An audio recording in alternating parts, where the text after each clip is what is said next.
Hey everybody, Sawyer here, and I'm here with a joint review video for a couple books that I didn't get around to reviewing last week whenever we had our last new shipment of books. So I'm going to go ahead and cover them here. So first up is Farmhand number 2 from Image, created by Rod Guillory, who's one of the creators of Chew, which is a very popular indie book from Image as well. And this book has a similar art style because similar artists. It has a similar kind of tone and feel, but it is a different story and a different kind of genre. It's more of a where Chew felt more comical. This one feels more serious. There's obviously still some comical elements here and there, but it definitely has a more sinister, darker feel to it, like more of a horror feel.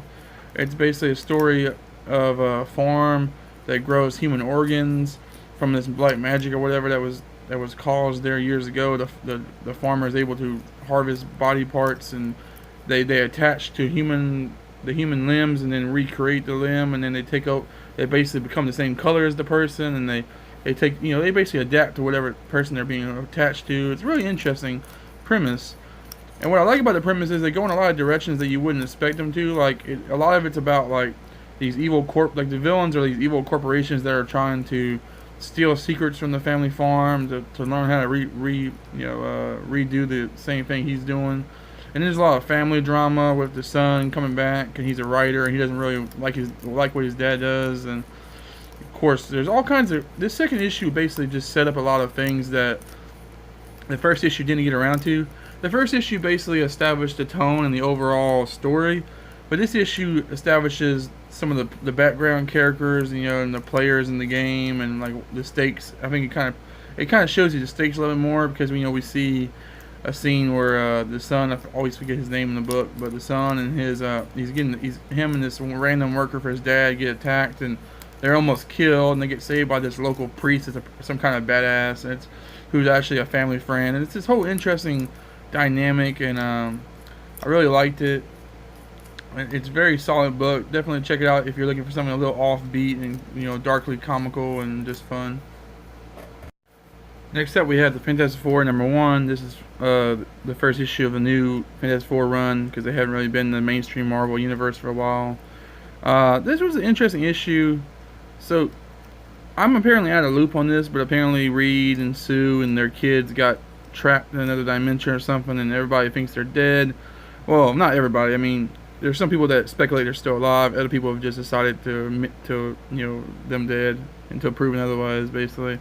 And that's what's interesting is that this issue mostly focuses on Human Torch and the Thing, who are who are the last surviving members supposedly of the Fantastic Four, and how they've basically been going on with their lives. And we see we see both dynamics. We see that the Thing is in denial, not really denial, but he just doesn't think they're alive. He thinks they're dead. He thinks they searched everywhere, and he's given up hope, and he's basically moving on with his life. He's doing what he thinks Reed and Sue would want him to do, and that's move on with his life and take up, get married to what's her name? The blind girl. I always forget her name. Is it Alice? I don't know. But anyway, then the Human Torch, he's on the other side of the spectrum. He's basically, he's being ignorant to the fact that they're dead. He keeps arguing with the Thing, saying they're not dead, and he's hoping that they'll come back one day, and he's basically put his whole life on pause, waiting for them to come back, and it's really interesting. Obviously, they come back at the end, but it's really interesting just to see the two dynamics and how it's kind of fractured their friendship. There's a really cool part where the Thing invites the Human Torch to be his best man at the wedding, and Human Torch says no. And the Thing basically takes great insult to it, but Johnny's reasoning for why he says no is because, the only person that should be the Thing's best man is Reed Richards. I don't have the right to take that opportunity, that job, or that whatever responsibility. And it's just a really interesting dynamic. There's a lot of good emotional and character stuff in here. Not a whole lot of action, not really a whole lot of story progression for the overall series, but definitely a lot of good character moments and some cameos from different long-time Fantastic Four members. And next book I want to talk about is a book called Hey Kids Comics. This is from is it Image? Yeah, Image. And I kind of like the title because it's kind of a throwback to old school comic titles like All Star Comics or whatever. you know. And then I also like, but I also like the cover because it's a nod to modern day comic book stuff, like where, you know, you have conventions and people bring stuff for people to sign, and the guy's like, "That's too many copies to sign." And the guy, and the, you know, the guy that brings them, he's like, "Too many to sign. Who do you think carried them over here?" You know, I just like that. I thought it was kind of funny. I mean, of course, he's got some buttons and a T-shirt that all have jokes and stuff on them. It's very meta, you know, very. I just like it because I like the cover because it's a very interesting reflection of both time periods of comic book history or comic book fandom or whatever.